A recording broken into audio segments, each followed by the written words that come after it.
Welcome to the GoRacing Sim official off-season, or should we say, Ken, maybe the preseason podcast. How's it going, Ken? Welcome back.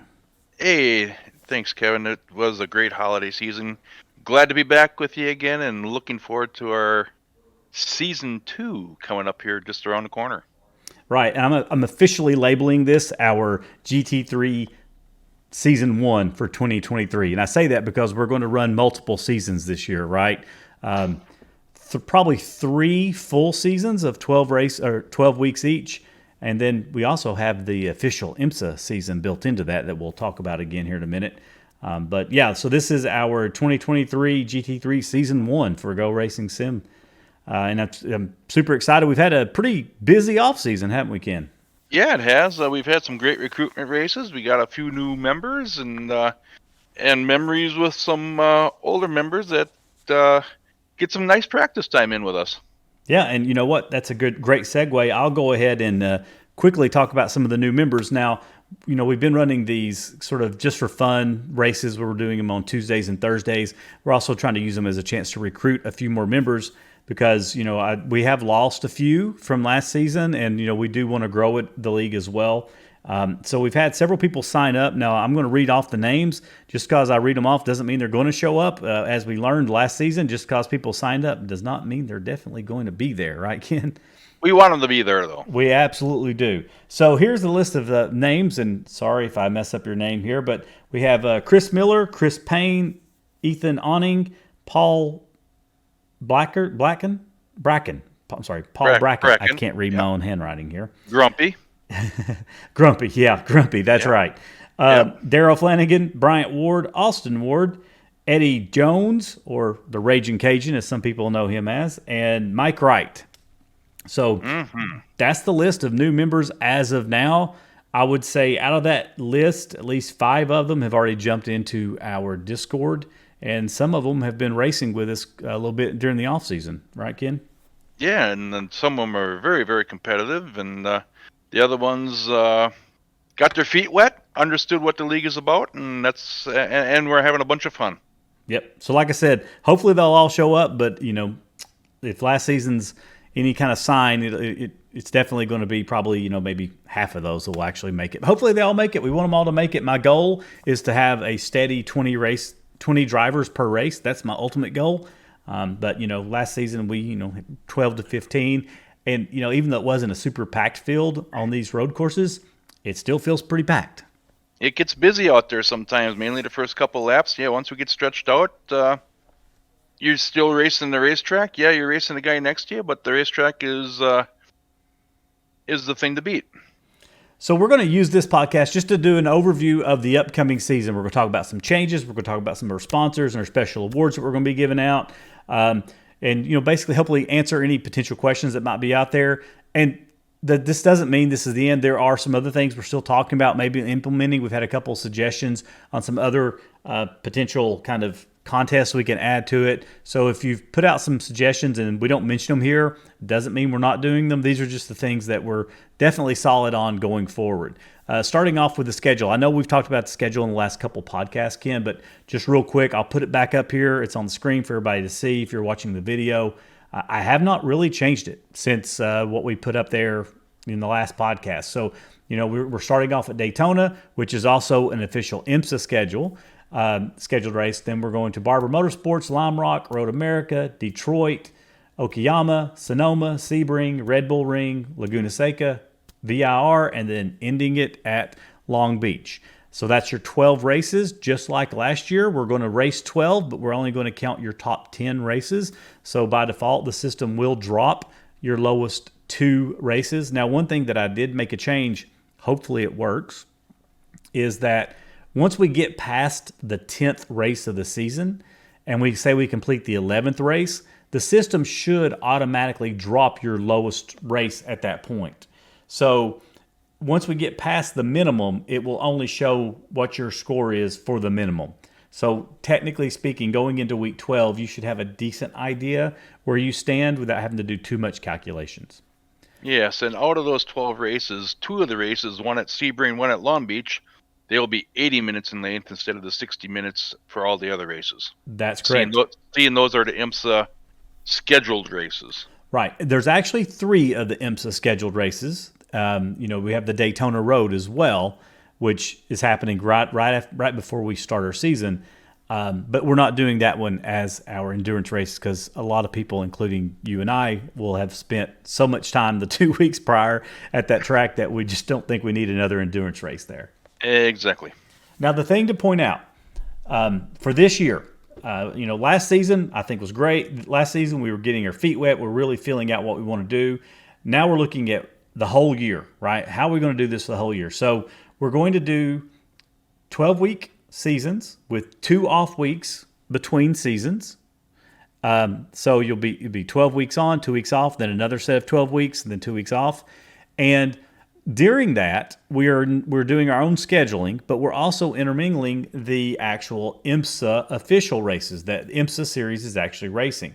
And what's cool about that is they race basically 12 tracks, 11 different tracks.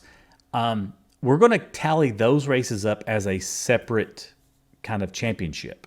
So there's 3 of them in this first season. So Daytona, what was it? Daytona, Sebring, and Long Beach. Is that right, Ken? That sound right? That's correct. That is correct. So those 3 will count towards this season, but we're also going to pull those points aside. And as we move into the next season, when we race the 12, whatever races coincide with the IMSA schedule, those will be added to our official IMSA championship. So even though there's going to be probably 3 different championships throughout 12-week championships throughout the year that we're going to run, there's technically going to be a 4th champion at the end of the year that's also the IMSA champion. Does that make sense, Ken? Did I explain that right? Or can you explain that better than I just did? I do understand exactly what you're saying. You explained it about as best as you can. The thing I understand about is me and you've talked about this for quite a while, but if you have any questions, please get a hold of us and we will try to help you get it figured out. Right. And, one thing I haven't made a decision, we may have one drop. I may set up like a one drop, like we're doing 12. We do 12 races. We're dropping 2 each season. For that one, I might do like one drop week or something like that. Yeah, one drop for an IMSA race. Yep. Yep, for that. So it's kind of, as long as you're participating during the seasons, you're participating in that extra championship as well. So you're automatically in it. Yep. Exactly. Just a cool little extra something we wanted to throw in there. Thought it would be kind of interesting, but so that's what we're going to do. And we're taking the 2 weeks off in between each season next year, just to, again, as a chance for us to use that time to recruit. Because one of the things we're going to do, based on a lot of requests I've had, and I didn't put this in my notes, but one of the things we are going to do is once we get about halfway, once we pass the halfway point of our season, I'm locking the roster down. So no new members can join after the halfway point. It's kind of unfair for somebody to come in near the end and take out somebody or really, get in the way of the championship. So we're gonna lock it down about halfway through. That's kind of, I think, the consensus we've come up with. I think that's a smart move. Yeah, agreed. Mm-hmm. I agree. Okay, so a few other changes that we're going to make. So yes, we are going to make some adjustments after the season was over. We looked at it and said, okay, great season. What can we change to make it even better? I looked at the points, and I looked at kind of the race results and the bonus points and how the bonus points kind of applied to the race results. And, one of the things that I noticed was, we were giving a lot of bonus points to what typically was the fastest person out there week after week. For example, you had the pole award, you had leading a lap and leading the most laps. It was very often that was the same person. Almost every race, that was the same person. Not every race. Like Ken, you got the last pole of the season, if I remember correctly, right? Yep. And I led one lap this year. So. Yeah, exactly. So, it made it, I felt like it gave a little bit more of an advantage to somebody. I say somebody, I'm not talking about a specific person. Maybe last season we were, but just in general, the fastest person out there is getting all these additional bonuses, and it's making it even harder for the people behind to catch up. So what I'm doing is I'm going to reduce some things. So from the pole, the pole winner would receive 5 bonus points. I'm dropping that down to 2 bonus points this season. If you lead a lap, then it used to be 5 bonus. We're bringing that down to 1 bonus point. If you lead the most laps, it used to be 5 bonus points. We're bringing that down to 1 bonus point. All the other bonus points are staying the way they were. So like if you gained the most positions, that was 5 bonus points. And if you had a clean race, which meant you had 0x, 0 incidents, you got 10 bonus points. On that one, you have to complete at least 75% of the race for that to count, by the way. The interesting thing is, early on, we were getting a lot of people getting the clean race, Ken, and then it seems like we hit a really tough stretch of tracks, and we had like 5 races in a row where nobody got the clean race award last year. Tracks got tougher, drivers got faster, which made more mistakes. Simple mistakes, though, mind you. It was never big stuff. It was always a wheel off the track or something like that. So it doesn't take much to get an X on a road course. Yeah, that is true. One other thing we're going to do, and I know this was it was something we sort of were trying to do, and I know Chris was really requesting this because he thought it would really play a big role, especially in the endurance races.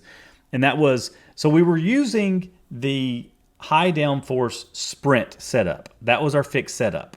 And the way the high downforce sprint setup was working, and I didn't even know this going into the season, but what it would do is it would start you off with what appeared to be like a half a tank of fuel. But when you went in and got fuel during your pit stop, it gave you a full tank. Ken, Would you agree that's kind of how that was working? Exactly. But some of us could have changed it during the race due to third-party software or manually clicking it on your pit stop. Right. I guess I should say you had the option of getting a full tank. Full tank, yes. So, you started off with a much smaller tank, but the second time around you could get more. So what I've done is I'm shifting this. We're still going fixed setup. We're still going high downforce, but we're going to go to the high downforce endurance setup. We've been running it in the practice races. I've not noticed a difference in the setup, per se, except it lets you start off with a full tank of gas. Well, we're not doing that. What I've done is I've done the high downforce endurance setup, and then I've limited it to 50% fuel. So that means that's 50% all race long. All race long, exactly. So that means you start off with a half a tank, and if you fill it up, if you give it as much gas as you can when you pit, you're still only getting half a tank. Yep. That should give us some pit stop strategies, especially in these endurance races. The 80-minute races, you're going to probably be pitting twice. Yeah, and the interesting thing though that I've noticed, Ken, you can add in here, is during these off-season just for fun races where we've been testing this, there's been a few races where we've not made it a full 30 minutes. We've had to go in and take a splash at the end. Yeah, it's been kind of interesting. It seemed to be fun. track specific, didn't it, Ken? Definitely. But you think 30 minutes is 30 minutes, but it's not. It seemed to be a little bit on the track specific side. But anyways, so it's going to add some additional strategy, which is always fun. I think it was VIR where we're struggling trying to get all 30 minutes in. Yeah, that was definitely a track where we didn't get all 30 minutes in. That was because I remember telling people at the first, you probably won't need fuel. It's only 30 minutes. We'll make it, and then almost everybody had to go in and get fuel. Yeah. And then the last big change that I was going to mention is we kicked this around last season.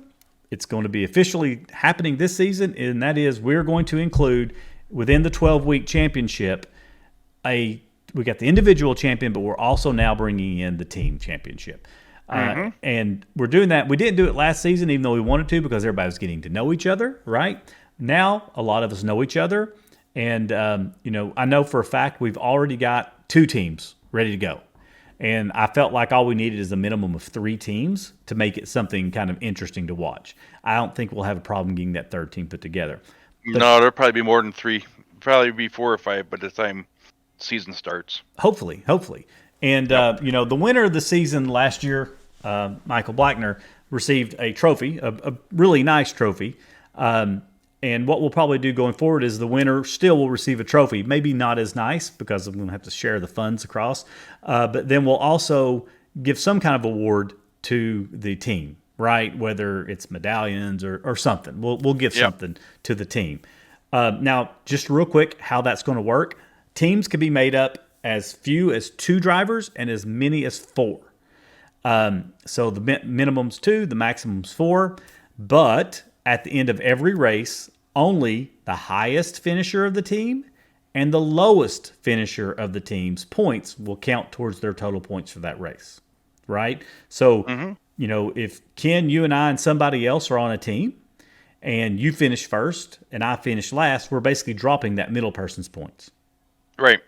And I felt like that was fair because what that did, or what that does, I should say, is it encourages people to also feel just as confident going in with just two people in a team versus four. I'm trying to take away that advantage of having a bigger team because Right. If you have 4 guys, if you went the top 2, your odds of having more points are better than a two-car team.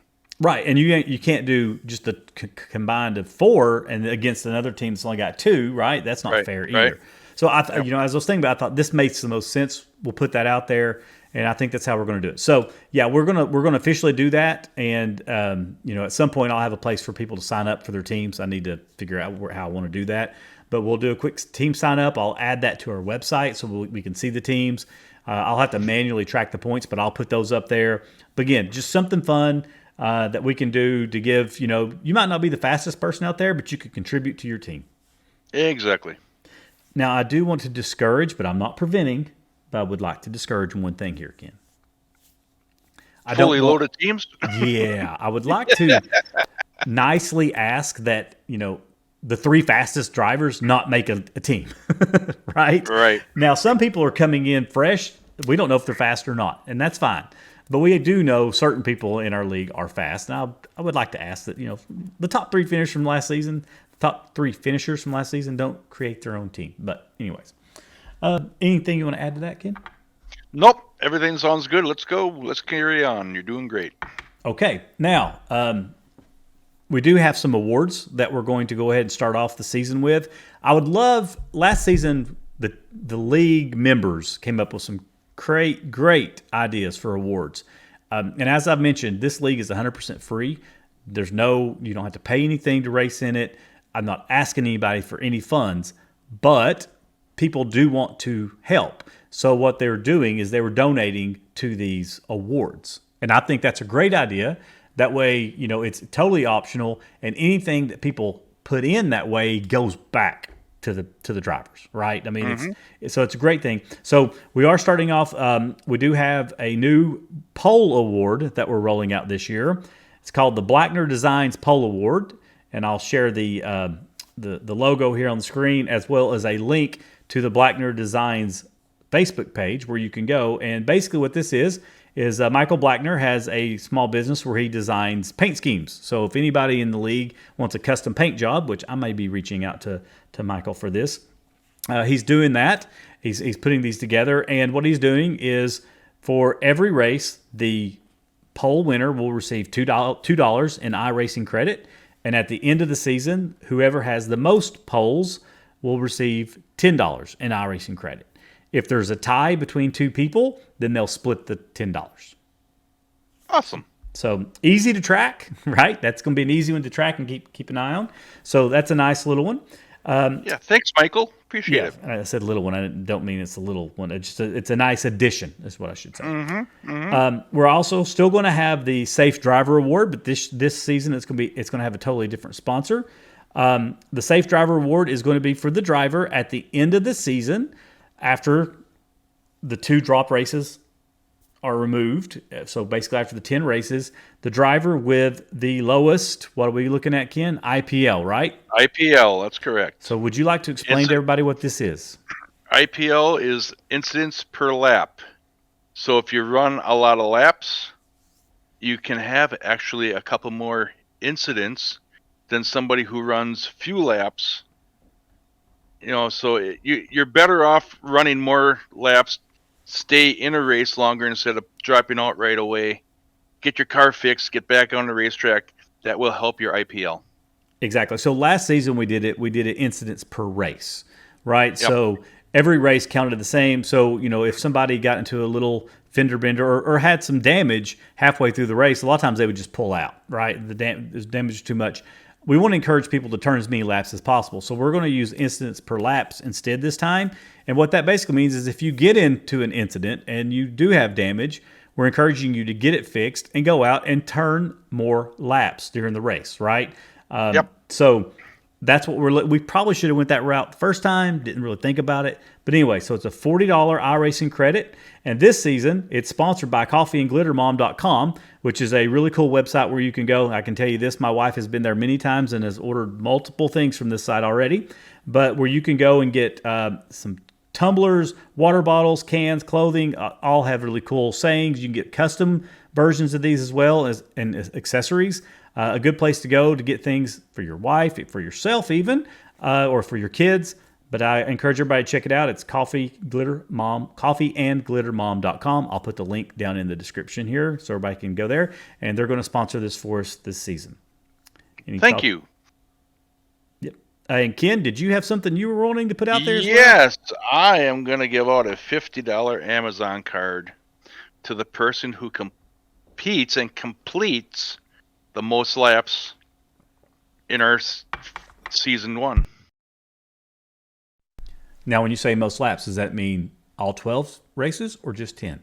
We're going 10 races because of the drops, I believe. Or I know we looked it up, and I believe we have to go with drop weeks. So the way the software works, so it will be with the drop weeks.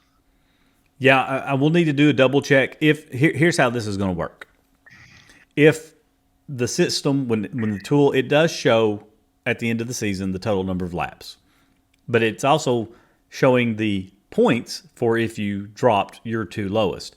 We just need to 100% validate when it's showing those laps, what is it showing? Is it showing only your top 10 races, or is it showing all 12? If the system drops 2, and it includes the laps, then we'll go to the 10. But if it keeps all laps completed in that season, I would like to go for all 12 races. And so if you're the only person who raced 12 races, you got an excellent chance of winning that award. Right. And I think, doing my little bit of investigating work, I believe it's showing, even though your points is dropping the 2 lowest, I think that total is the 12. That's what I think it was showing. So we'll validate, make that the case. But anyways, thanks a lot, Ken. Is any special sponsor for that, or is it just the Ken's Lap Award? Ken's Lap Award. How is that? There we go. Keep it simple. Keep it simple. All right. So that's, those are most of the things. A few things I'd like to ask. So I know a lot of people have started, we're all in the Discord channel, and it's what we use to communicate during the race and even after the races and during the week. My one ask for everybody is to, if you don't mind, change your name on our server to your real name so we know who you are. We've got a lot of people that have, some different names, which I understand, but we don't exactly know who you are a lot of times if you're chatting. So if you could go into Discord and put your real name in there somehow, that would help. Also, you can put like Paul does. You can go Paul Grumpy Bracken. You can put your nickname in there, but put it in with your real name also. Right. And that's just so everybody knows who's saying what. We're not trying to be, asses here and being real stickler for rules or anything. It's just, even myself, there's many times I'm like, who exactly is that? I can't remember. Right. So that also a few other things, we did this last season. Just want to mention this again. You pick a car, you stick with that car all season, right? So everybody does need to decide what manufacturer they're driving this year or this first season. And you don't have to pick it up until the very first race. But whatever you race that first race, we ask that you drive that same manufacturer, that same car, the entire 12 weeks. During the off season, you can test new ones, and during the next 12-week season, you're welcome to switch. But each season, if you just run one car, that we're going to stick with that. I think it worked out. I wasn't super happy with my car, but I made the decision and I stuck with it. And we're going to stay that way. Also, I did do a little housekeeping, and I cleaned out some of the drivers who were interleague, but really never raced or only raced once or twice, and I removed them.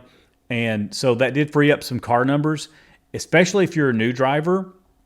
Do me a favor, just go into the league in iRacing, look at the available numbers, or look at the numbers that are taken, and then let me know, whether in Discord, whether via email, just let me know what number you would like. It's first come, first serve. So if you see a number is available and you ask for it first, it is yours. But we do have a lot of drivers right now that don't have an assigned number. And what that means is every time you join, it's going to give whatever number you've picked in the paint settings in iRacing as your number, unless that number's taken. And if that number's taken, then I guess it randomly picks an available number. I want the drivers to always have the same number. Right. Paint schemes, unless asked for a change and granted for a change. Yep, exactly. Paint schemes, on the other hand, you're welcome to change those every race if you want. I know a lot of leagues like people to race the exact same paint scheme all the time. I understand why they do that, but our ultimate goal in this league is to have fun. And we don't. Some people really enjoy playing around with paint schemes and doing things. So we want to encourage people to have fun. At the end of the day, yes, we're racing for different awards and things like that, but we're putting all this work and effort into it so everybody can have fun. That is my goal. Right. And that's why we also say the number one rule of the league is what, Ken?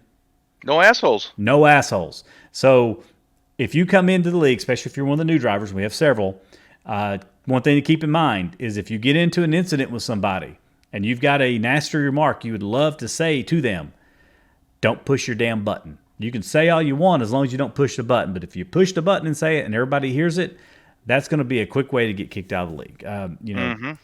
We don't put up with that. It doesn't happen. We do not allow it. Period. We have an area we have what we call the dungeon that you can go down to and talk to that person after the race. But during the race, that will not happen. Exactly. It's just it's not good. There's no reason for it. Even if you are in the right, 100%, still don't say anything. You can wait till after the race. You can come to us admins if you have a complaint. But just keep your mouth quiet during the race. I don't want to hear any of that stuff that you hear when you're in the official races. It gets very annoying. It distracts from what's the importance out there, and that's good racing. Exactly. And then one other thing for the new drivers, one thing we do every race, and we'll try to remind everybody, but we always go on green, right? There's no going when the pace car pulls in. We wait until the green flag. That's when we go. So that's not changing either. That's staying the same. That's good. All right, Ken, I think I'm done. I don't have anything else. What about you? No, I think we're good. Appreciate everyone listening to the podcast again, and please join us. We got one more week or a week and a day or two of practices yet, and we got a week off, and then we start our season coming up right around the corner here. Yeah, I think that's all right. And I know several people in the league are also racing the 24-hour race. If you have a stream or anything, feel free to also share with our league in the Discord kind of what's going on with your team. You don't have to be racing for our league. I know many people are racing for other groups. I know like Michael and Brian and Chris. I know they're all racing in other, and that's perfectly fine. But you're more than welcome to share with the rest of us how it's going. Very interesting time of the year, the 24-hour race. It's a fun time. It's a great time. I love the teamwork that our team puts into it and all that, and just to spend 24 hours with the same guys, and it's different. It's a very different style of race. Absolutely. Survival of the fittest for sure. Mm-hmm. Okay, well, then with that, Ken, I guess, Ken, say goodbye, Ken. Goodbye, Ken. Peace, everyone. Look forward to seeing you next season.